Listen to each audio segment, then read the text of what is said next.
FSN Radio. It's all about what's next. Go to financialsurvivalnetwork.com and sign up for your free weekly newsletter. You'll also get 3 free reports. The Financial Survival Network.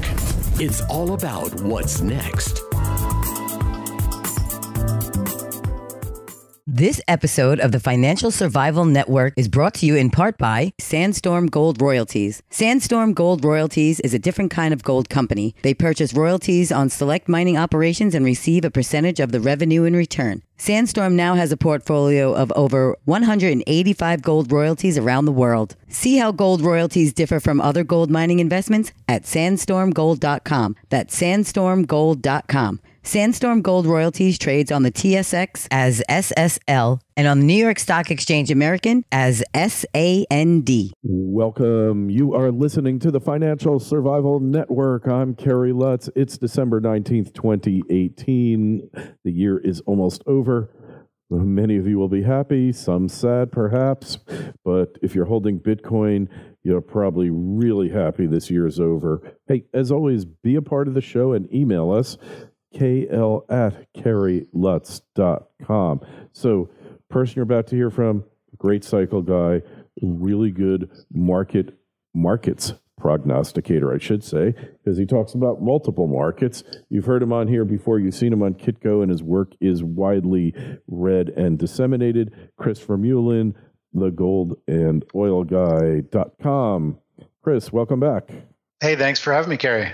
Always. So, hey, you're up north now. It's a little chilly up there, but you're heading to warmer climes. What about these markets? Is the stock market heading to warmer climes anytime soon?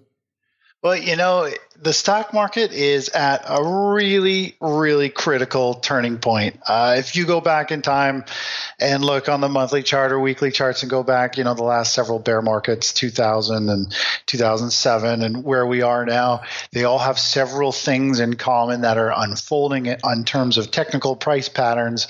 And really yesterday and today in the SP 500 price hit the February lows that we saw this year, and they're getting a technical bounce today. We got the Fed coming out, which will probably spur on another move. But the markets are at a point here where if they do not survive this month, if they close below this month's low, we are technically breaking down into a bear market. So this is a major turning point. We are either going to click into a bear market going forward, or we're going to have a huge knee-jerk reaction rally to the upside going into January, into the year end here, a big short covering rally, and it might have just started today.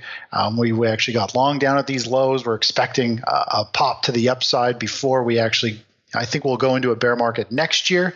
So this is huge. I am looking at higher prices into the year end, the last few sessions, and potentially through January. But long term, I am very bearish. The price action here is clearly a topping pattern. And if we break the February lows or today's lows on a monthly basis, then we are in a bear market. And the whole strategy on trading and investing has to be changed in order to save your money or profit from the uncertainty that's unfolding. Hey, well, certainly the Federal Reserve, they're kind of damned if they do, damned if they don't. If they don't raise rates, that's got to be very bullish for gold, one would think, but I wouldn't say under the current market conditions you can be sure of it.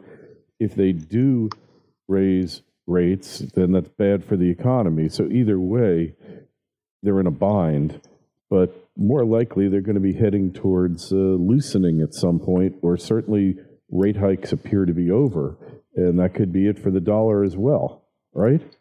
Yeah, there's a lot of things coming into play that are really kind of pulling in different directions, and the Fed's in a tough spot. This happens, you know, every time we get to just before a bear market or the beginning of a bear market, the Fed's kind of raise rates to a point where it's affecting stocks and investors' money. And if they raise rates, it could wreak complete havoc on the stock market and kind of kickstart the bear market. If they don't raise rates, It's not good on the dollar, which should help. We should see precious metals start to do well.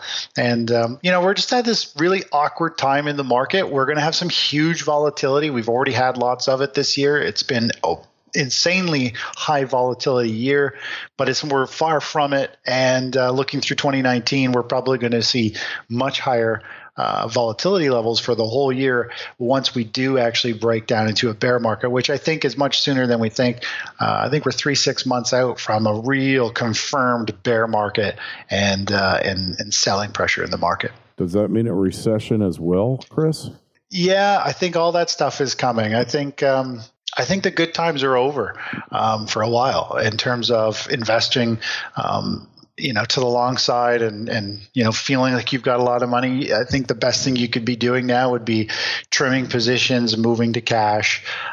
You really got to be aware of what we're doing. Like, we might see the stock market trade sideways and rally up here for a little bit. I do feel as though this is the time in the financial kind of asset classes where we see the dollar start to weaken a bit as rates are going to stop climbing, potentially start to fall.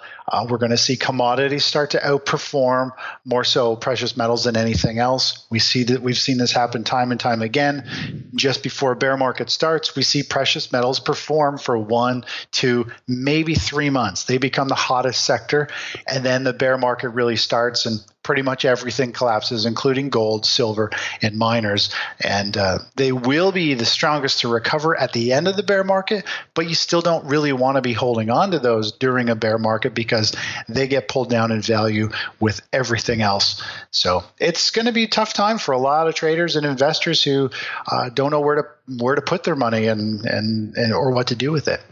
Understandably so. So, looking at the economy, looking at the U.S. dollar, what are you seeing for the U.S. dollar? Are we peak, or is it going to get better? Because if it's happening in the U.S., it's probably going to be happening in the rest of the world, and we're going to have a lot of issues overseas as well, perhaps a near breakup of the European Union or some major dislocations there. It's tough to say. Like, really, the dollar is seen as kind of the currency. It's seen as a safe haven. Lots of money has been moving into it, which is why it's had a very strong year for 2018. And it might hold up actually fairly well, but it doesn't mean gold will be held under pressure. I think the safe havens naturally are going to hold value and rise here. I think the dollar could hold its value still. I think we could see money continue to rotate into gold. We've seen money move into gold in large cap gold stocks. Yes. Those are kind of the safer of the safe havens. And then as you kind of go down to the more riskier levels, you've got the junior gold stocks and the silver miners, which they have been underperforming because the precious metal sector just isn't that hot yet. And it doesn't have speculative traders piling in. But the big kind of boring money, or the actual, long-term investors just saying, buy me some bullion, buy me some big gold stocks. Those are the boring plays, but they've been performing the best. And I think we're going to see the small caps start to really outperform the large caps in gold here shortly. And I think it's going to be a hot sector for a month or two. I think you're probably right.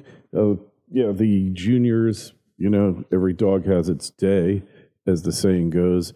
They could really see some movement, but the market's going down. They're probably going to get hit first. Most of the gold stocks pulled down with the general market, right? And then they'll come back, whereas the general market will just be sitting there kind of waiting. What about Go ahead. So I was just going to say oil. Looking at oil now, under $50. I didn't look at the price today. When I last looked, it was $46. Now, naturally, when I went to the gas station, they hadn't heard about it yet. Surprise, right? But even right now, looking at the charts, it's trading at $47.55 on the spot. And we should mention gold is up $5 the ounce today, trading right around that $12.55 mark, and silver trading at $14.77, up 17 cents or 1%. So oil really under pressure. if there's a weakening global economy, it's going to be even more under pressure, isn't it? It is. Oil started out the year really well. It actually kind of broke into a bull market. All the trends were up on all the time frames. It was looking really good. And then, of course, we broke down several weeks ago from that around 68 level or the 65 level. And really, it just has gone into a waterfall sell-off. A weak economy is going to continue to put it under pressure. All the electric cars and vehicles coming out. I think there's a lot looking forward into the electric and the lack of demand and the amount of surplus there is of oil. Maybe oil's had its day. Maybe those, the $115 a barrel days are completely gone, and maybe we're going to see it be trading at these very low levels between, you never know, $30 and $50 could be the new range long term for crude oil. So I'm bearish on crude oil. It is broken down. It is very bearish. It still has lots of room to fall. I think it's very easily going to fall down to around the 42, if not, even down to the 40 level before it really starts to stabilize and maybe trade sideways for a few months. So I'm definitely bearish on crude. And I was talking with subscribers yesterday morning in pre-market, showing all the signs were there that it was ready for another very sharp drop. There's just no life, no buyers in crude. And it was only a couple hours later, crude dropped pretty much 10% that day yesterday. Yeah. And, it's very, very clear some of these patterns and these trends that are taking place. And there's a lot of selling in crude right now. Can't catch a bid. And no. Yeah, it's shocking to see it because, you think a trend in motion stays in motion until it doesn't. And it doesn't usually give off smoke signals. It doesn't usually say, all right, time to sell. But this one really was quite predictable, if you will. Kind of saw this one coming. Yeah, it's a high momentum move. All the signs are there that, the odds are a trend is going to continue than it is to reverse. So, you really do have to play the trends until you're proven wrong. And it means you never get out at the bottom. You never get out at the top. But as long as you've caught the trend and it was a nice big setup before the trend, indicating that the breakout should have some extended legs, so it should trend for quite a while, you can catch that nice middle safe chunk. You're in a little late, you're out a little late, but that's just the way trading is. You'll never get in at the bottom or the top every time, and picking tops and bottoms is extremely tough. So you got to be happy with a bunch of mediocre, middle sections of trends, and that's where crude oil is. It's still trending and it's headed lower, and it's still got a lot of work to do before it could even, start to break to the upside. Yeah, we can see that. That's definitely the case. It's just miles to go before we sleep, so to speak, right? Yeah. So we already talked about gold. What else are you following that really is standing out right now? Well, the big things that really stood out, we talked about Bitcoin, or you mentioned it in the intro there. Bitcoin has been selling off in a huge way. We saw that more or less a break of the 6,000 mark was good. I had on the target it was going to hit the 4,000 mark very quickly within a few days. And of course we did. We had the breakdown. It was about 5 days and that level was hit.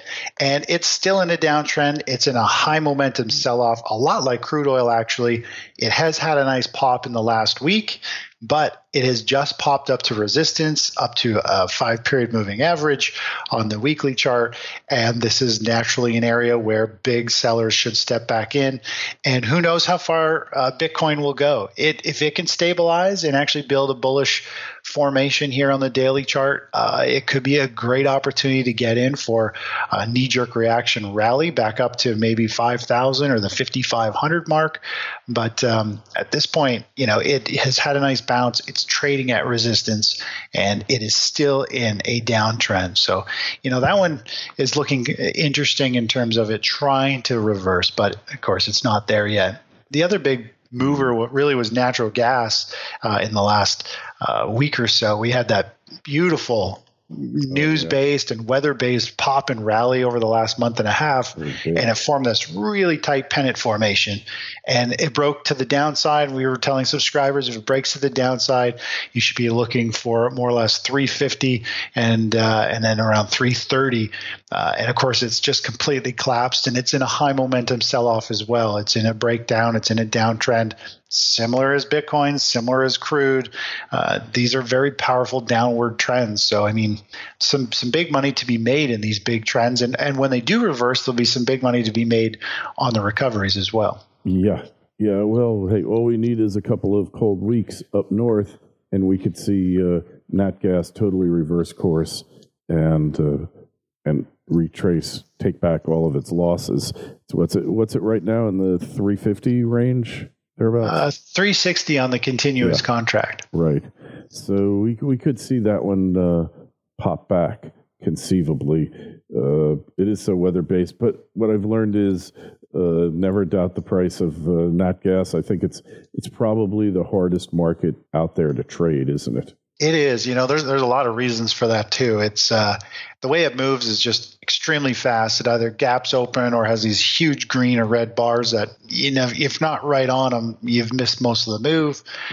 There's no real good ETF to trade them. These exchange traded notes on them, they lag. They constantly changing every day to different contracts rolling forward. They're really, it's one of the toughest to trade, and it's really just for short-term day traders. You got to get in, get out, catch a quick 2 or 3 day pop, and that's it. Interesting. Yeah, totally agree with you there. You can't. They call natural gas the widowmaker, right? Yeah, for sure. For good reasons. So I find it amazing how many. Well, people naturally gravitate to instant huge money, and so you've got natural gas, which is the widowmaker, and then they create these 3 times ETFs based around them, and it's insane. You can have 150% move in a week, and it's amazing the volume on those things. So many people trade, and I can tell you, not that many people make a ton of money off it. Most people get caught on the wrong side, and it's just crazy that people want to trade something that's so difficult and then toss more leverage onto it. It's wild.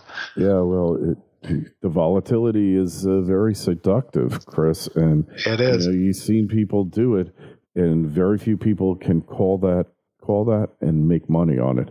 I mean, I've only known a few who've been able to do it, and there's obviously a reason, and I'm not one of them either. I'm definitely not one of them. Haven't really dabbled in it because it is so volatile and dangerous. And I just remember, was it 3 years ago when they were out of natural gas, 3 winters ago? Literally, they were paying like hundreds of dollars per million BTUs just to get it in New England because they don't have enough pipeline capacity there because they're idiots. But that's another story. It's political. It's catering. They were too busy worrying about wind and solar in what is a frigid winter. So they totally screw that up. And then it's they can't figure out why there's no energy around because they won't expand the pipelines going in there. Big mistake. But a lot of them out there. Anyways, what do you think of all the markets we covered and even those we haven't, where do you think the best opportunities lie? That really depends on how far forward you want to look, 3 days, 1 month, a year. I mean, as a shorter term trader, a swing trader, to me, the equities markets look like they're ready for a rally into, January 1st, which isn't a whole, it's not a whole lot of time or a big move. But I think it's primed and ready for a pop and a rally. Markets, they go in waves where they have setups and they don't have setups. And right now, natural gas, that downside play is in motion. It's really too late to chase. Crude oil, a little bit too late to short. The equities market, like the SP 500, to me is kind of a buy today. I think looking forward, it should be higher a few days from now, if not significantly higher. I think there's a lot of energy built up in short positions, and it's oversold, and it's at long-term support. So to me, It's long equities for at least a technical bounce off this. Other than that, you look at GDXJ, the gold miners. It popped up, had a beautiful rally this morning. It hit a resistance level that we saw a couple months ago, and it's reversed back down with a reversal candle. Mm-hmm. To me, gold stocks are pulling back for a few days. Equities are going to rally for a few days. That's the only insight that's really standing out today at this moment. Yeah, that would make sense. Dead cat bounce or Santa Claus rally, whatever you want to call it, right? Yeah. It looks like that's definitely in order. So, hey, well, it's really, it's always so enlightening talking the market with you, Chris. Really appreciate it. Just tell us best place to find you these days. Same as always. Yeah, you can find me at the goldanoilguy.com or thetechnicaltraders.com. All right, cool. And we'll have a link to it as always in the site on financialsurvivalnetwork.com. Make sure you send us emails, kl@kerrylutz.com, Twitter feed @KerryLutz, Facebook page Financial Survival Network. And if you're watching this on YouTube or listening to it on YouTube, please subscribe, like, and share us. We've been getting thousands of people off of YouTube for some reason that befuddles me. We're starting to do some videos, so that could well be the reason. Anyway, Chris, great talking to you, and we'll touch base with you after the first of the year and see where things are heading. Hey, always a pleasure, Kerry. Thanks for having me on the show. FSN Radio. It's all about what's next. Go to financialsurvivalnetwork.com and sign up for your free weekly newsletter. You'll also get 3 free reports. The Financial Survival Network. It's all about what's next.